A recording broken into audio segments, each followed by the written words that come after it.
വിശുദ്ധ കുരിശിൻ്റെ അടയാളത്താൽ ഞങ്ങളുടെ ശത്രുക്കളിൽ നിന്ന് ഞങ്ങളെ രക്ഷിക്കണമേ. ഞങ്ങളുടെ തമ്പുരാനെ, പിതാവിൻ്റെയും പുത്രൻ്റെയും പരിശുദ്ധാത്മാവിൻ്റെയും നാമത്തിൽ ആമേൻ.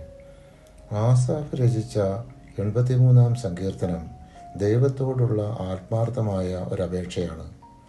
ദൈവത്തിൻ്റെ ജനത്തെ നശിപ്പിക്കാൻ ശ്രമിക്കുന്ന ജാതികൾക്കെതിരെ ഇടപെടാൻ ദൈവത്തോട് അപേക്ഷിക്കുന്നു. പല ജാതികളും ഇസ്രായേലിനെതിരെ കൂട്ടുകൂടിയിരിക്കുന്നു. അവർ ദൈവത്തിൻ്റെ നാമം ഇല്ലാതാക്കാൻ ശ്രമിക്കുന്നു എന്ന് ഇവിടെ ഓർമ്മിപ്പിക്കുന്നു. പൂർവകാലത്ത് ദൈവം എങ്ങനെ ശത്രുക്കളെ തകർത്തുവെന്നും അതുപോലെ ഇപ്പോഴും ദൈവം ഇടപെടണം, അതിലൂടെ ജാതികൾ ദൈവത്തിൻ്റെ മഹത്വം അറിയണം. ഈ സങ്കീർത്തനം ദൈവത്തിൻ്റെ നീതിയും രക്ഷയും പ്രതിപാദിക്കുന്നു. കർത്താവ് എന്ന നാമം വഹിക്കുന്ന അങ്ങ് മാത്രമാണ് ഭൂമിയെ മുഴുവൻ ഭരിക്കുന്ന അത്യുന്നതൻ എന്ന് അവർ അറിയട്ടെ. സങ്കീർത്തനം 83-ാം അധ്യായം 18-ാം തിരുവചനം.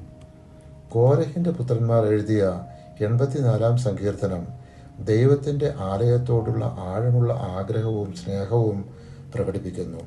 ദൈവത്തിൻ്റെ വാസസ്ഥലത്തിൽ കഴിയുന്നത് എത്ര മനോഹരമാണെന്ന് പറയുന്നു. ആലയം ദൈവ സാന്നിധ്യത്തിൻ്റെ പ്രതീകമാണ്. അവിടെ കഴിയുന്നവർക്കും അവിടെ പോകുന്നവർക്കും അനുഗ്രഹം ലഭിക്കുന്നു. ദൈവത്തിൽ ആശ്രയിക്കുന്നവൻ ഭാഗ്യവാനാണ്. ദൈവം നമ്മുടെ കാവൽക്കാരനും കൃപയും മഹത്വവും നൽകുന്നവനാണ്.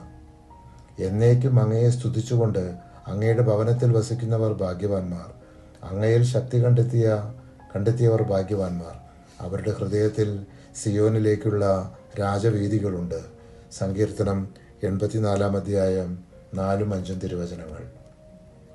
85-ാം സങ്കീർത്തനത്തിൽ കോരഹിൻ്റെ പുത്രന്മാർ ദൈവത്തിൻ്റെ പൂർവ്വകാല കൃപയും മോചനവും ഓർമ്മിപ്പിച്ച് ഇപ്പോഴത്തെ ദുഃഖകാലത്ത് ദൈവം വീണ്ടും ദയ കാണിക്കണമെന്നുള്ള പ്രാർത്ഥനയാണ്.